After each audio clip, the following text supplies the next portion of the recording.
Jordan Pietersen একজন প্রখ্যাত clinical মনোবিজ্ঞানী এবং টরন্টো বিশ্ববিদ্যালয়ের মনোবিজ্ঞানের অধ্যাপক। তিনি প্রথমে আলোচনায় আসেন যখন তিনি কানাডার ট্রান্সজেন্ডার প্রোনাউনের জন্য প্রস্তাবিত আইনের বিরুদ্ধে মত প্রকাশ করেন। তীব্র সমালোচনার মুখোমুখি হওয়া সত্ত্বেও পিটারসনের জীবন সম্পর্কে ব্যতিক্রমী দৃষ্টিভঙ্গি এবং গভীর চিন্তাধারা লাখো মানুষের হৃদয়ে ছুঁয়ে গেছে।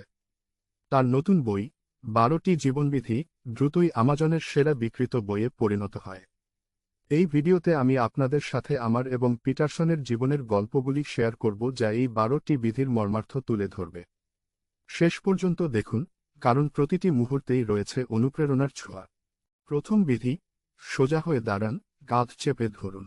এটি এক সাধারণ ক্রিয়া, কিন্তু এর প্রভাব বিশাল। এটি আপনার আত্মবিশ্বাসকে বাড়িয়ে তুলবে, আপনার চারপাশের সূক্ষ্ম সামাজিক সংকেতগুলো আরও স্পষ্ট করে তুলবে এবং আপনাকে অন্যান্যদের চোখে আরও সম্মানজনক করে তুলবে। আপনার মনের উপরের প্রভাব যেমন গভীর, তেমনি এটি আপনার পুরো জীবনদৃষ্টিকেও পাল্টে দিতে পারে। উল্টোদিকে, খারাপ অঙ্গবিন্যাস আপনার মনকে নিচের দিকে টেনে নিয়ে যেতে পারে, নেতিবাচক অভ্যাসের প্রতি আকৃষ্ট করতে পারে, এমনকি স্বাস্থ্যঝুঁকিও বাড়িয়ে তুলতে পারে। তাই সোজা হয়ে দাঁড়ান, আপনার শরীর ও মনের জন্য কৃতজ্ঞ থাকবে। দ্বিতীয় বিধি, নিজের যত্ন নিন, যেমনটি আপনি অন্যের জন্য করবেন। একবার কল্পনা করুন, 100 জন রোগীর মধ্যে 1/3 ডাক্তারি প্রেসক্রিপশন পূরণ করেন না, এবং অনেকেই ঠিকমতো ওষুধ খান না। অথচ আপনার প্রিয় পোষা কুকুর স্ক্রাফি যদি অসুস্থ হয়ে পড়ে, আপনি তৎক্ষণাৎ তাকে পশুচিকিৎসকের কাছে নিয়ে যাবেন এবং ওষুধ ঠিকমতো দেবেন। কেন আমরা নিজেদের যত্ন নিতে এতটা অবহেলা করি? পিটারসন আমাদের নিজেদের মূল্য নির্ধারণ করতে এবং সেই মূল্য অনুসারে এগিয়ে যেতে বলেন, যেভাবে আমরা আমাদের প্রিয়জনদের যত্ন নিই। এটি সহজ নয়, কিন্তু নিজের মূল্যবোধের একটি প্রাথমিক ধারণাও অনেক। তৃতীয় বিধি, নিজেকে ঘিরে রাখুন সেই মানুষদের সঙ্গে যারা সত্যিই আপনার মঙ্গল চায়। কখনো কখনো আমরা সুবিধার কারণে বন্ধুদের সাথে যুক্ত হয়ে যাই, হয়তো তারা আমাদের রুমমেট, স্কুলের বন্ধু, বা শুধুমাত্র যাদের সাথে আমরা সময় কাটাই। কিন্তু তারা কি সত্যিই আমাদের উন্নতির জন্য উৎসাহিত করে? যদি না করে, তবে হয়তো সময় এসেছে আপনার চারপাশের মানুষদের পুনর্মূল্যায়ন করার। প্রকৃত বন্ধুরা তারা, যারা আপনাকে আরও ভালো মানুষ হতে অনুপ্রাণিত করে এবং আপনার জীবনে আনন্দ নিয়ে আসে। কখনোই কমে সন্তুষ্ট থাকবেন না। চতুর্থ বিধি, আজকের কারো সাথে নিজেকে তুলনা না করে গতকালের নিজের সাথে তুলনা করুন। আমার এক্স গার্লফ্রেন্ড এবং আমার উভয়েরই ইউটিউব চ্যানেল ছিল। আমরা দুজনেই কঠোর পরিশ্রম করেছি, কিন্তু যখন আমার চ্যানেল বাড়ছিল, তারটি বাড়ছিল না। সে আমার সাফল্যে গর্বিত ছিল, কিন্তু তার মধ্যে সবসময় একটি মৃদু দুঃখ, একটু ঈর্ষা ছিল। হয়তো আপনিও একই পরিস্থিতিতে ছিলেন। অন্যদের সাথে নিজেকে ক্রমাগত তুলনা করা কঠিন, কিন্তু সত্যটি হল, সবসময় কেউ না কেউ আপনার চেয়ে ভালো করছে। তাহলে কেন আপনার শক্তি তুলনায় নষ্ট করবেন? নিজের যাত্রার দিকে মনোনিবেশ করুন, শান্তি এবং অগ্রগতি আপনার দিকে আসবে। পঞ্চম বিধি, আপনার সন্তানদের এমন কিছু করতে দেবেন না যা তাদের প্রতি আপনার বিরক্তি বাড়িয়ে তোলে। এই অধ্যায়ে পিটারসন প্যারেন্টিং নিয়ে আলোচনা করেন, যা শৃঙ্খলা সম্পর্কে একটি গভীর চিন্তার খোরাক দেয়। ভাবুন, আপনি আপনার লিভিং রুমে প্রবেশ করে দেখেন ছোট জিমি বৈদ্যুতিক সকেটে একটি কাঁটা ঢুকানোর চেষ্টা করছে। আপনি চিৎকার করে বললেন, জিমি, এটা বন্ধ কর। কিন্তু সে শোনে না। আপনি কি করবেন? পিটারসন মনে করেন যে কখনো কখনো বিশেষ পরিস্থিতিতে তৎক্ষণাৎ পদক্ষেপ নেওয়া, যেমন একটি মৃদু আঘাত, প্রয়োজন হতে পারে যাতে আরও খারাপ কিছু থেকে রক্ষা পাওয়া যায়।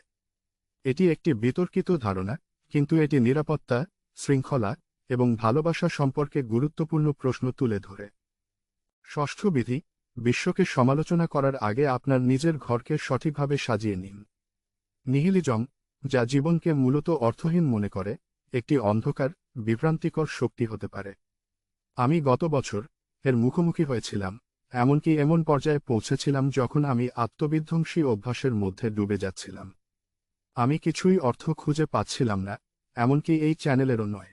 কিন্তু কোনোভাবে আমি সেই সময় পার করে এসেছি, এবং এখন আমি সেই সময়টিকে আমার জীবনের সবচেয়ে পরিবর্তনশীল সময় হিসেবে দেখি। পিটারসন আমাদের অনুপ্রাণিত করেন, আগে যা ভুল তা বন্ধ করতে, তারপর বিশ্বের দিকে আঙুল তুলতে। এটি একটি শক্তিশালী স্মারক যে আমরা যা নিয়ন্ত্রণ করতে পারি তার উপর মনোযোগ দিন। সপ্তম বিধি, যা তাৎক্ষণিক সুবিধা এনে দেয় তা না করে, যা অর্থবহ তা অনুসরণ করুন। একটি এমন বিশ্বে যা প্রায়ই অর্থহীন মনে হয়, স্বল্পমেয়াদী সুখের পিছনে ছুটে যাওয়া সহজ, মিথ্যা বলা, প্রতারণা করা, শুধু এগিয়ে যাওয়ার জন্য। কিন্তু পিটারসন মনে করেন যে এই পথ কোন গন্তব্যে নিয়ে যায় না। দস্তয়েভস্কি, নিৎশে এবং মানব ইতিহাসের সবচেয়ে অন্ধকারময় দিকগুলো থেকে উদাহরণ দিয়ে তিনি পরামর্শ দেন যে জীবন যদি স্বাভাবিক অর্থ না রাখে, তবে আমরা আমাদের নিজস্ব অর্থ তৈরি করতে পারি। যা অর্থবহ, তা অনুসরণ করে আমরা আমাদের জীবনে উদ্দেশ্য এবং দিশা খুঁজে পাই। অষ্টম বিধি, সত্য বলুন, বা অন্তত মিথ্যা বলবেন না। কল্পনা করুন আপনি একজন মেডিকেল শিক্ষার্থী, হাসপাতালের হাঁটছেন আপনার প্রশিক্ষক এবং সহপাঠীদের সাথে। মানসিক স্বাস্থ্য বিভাগের পাশ দিয়ে যাওয়ার সময় একজন স্কিজোফ্রেনিক রোগী এগিয়ে এসে জানতে চায় সে কি আপনাদের সাথে যোগ দিতে পারে। আপনি কি বলবেন? এটি একটি সূক্ষ্ম পরিস্থিতি, কেউ তার অনুভূতিকে আঘাত করতে চায় না, কিন্তু সত্য হল সে যোগ দিতে পারবে না। পিটারসন এই সঠিক পরিস্থিতির সম্মুখীন হয়েছিলেন এবং সত্য কথা বলেছিলেন, নরমভাবে কিন্তু দৃঢ়ভাবে। তিনি বুঝেছিলেন এবং চলে গিয়েছিলেন। যদিও প্রতিটি পরিস্থিতি এত সরল নয়, সততা সবসময় সেরা নীতি। মিথ্যা তাৎক্ষণিকভাবে সহজ মনে হতে পারে, কিন্তু তারা সর্বদাই ফিরে এসে আপনাকে কষ্ট দিবে। নবম বিধি, আপনার শোনার ক্ষমতাকে উন্নত করুন, কারণ প্রতিটি মানুষের কাছে কিছু না কিছু শেখার থাকে। দশম বিধি, আপনার কথায় স্পষ্টতা আনুন। কল্পনা করুন আপনি ব্যথায় জেগে উঠছেন, কিন্তু আপনার ডাক্তারের কাছে তা জানান না। অজানা ভয়টি আরও বেড়ে যায়, যা আপনার কষ্টকে আরও তীব্র করে তোলে। কিন্তু কথা বললে বোঝার এবং নিরাময়ের সম্ভাবনা তৈরি হয়। কথার স্পষ্টতা শুধু পরিষ্কারতার বিষয় নয়, এটি সত্যের মুখোমুখি হওয়া এবং জ্ঞানপূর্ণ পছন্দ করার বিষয়।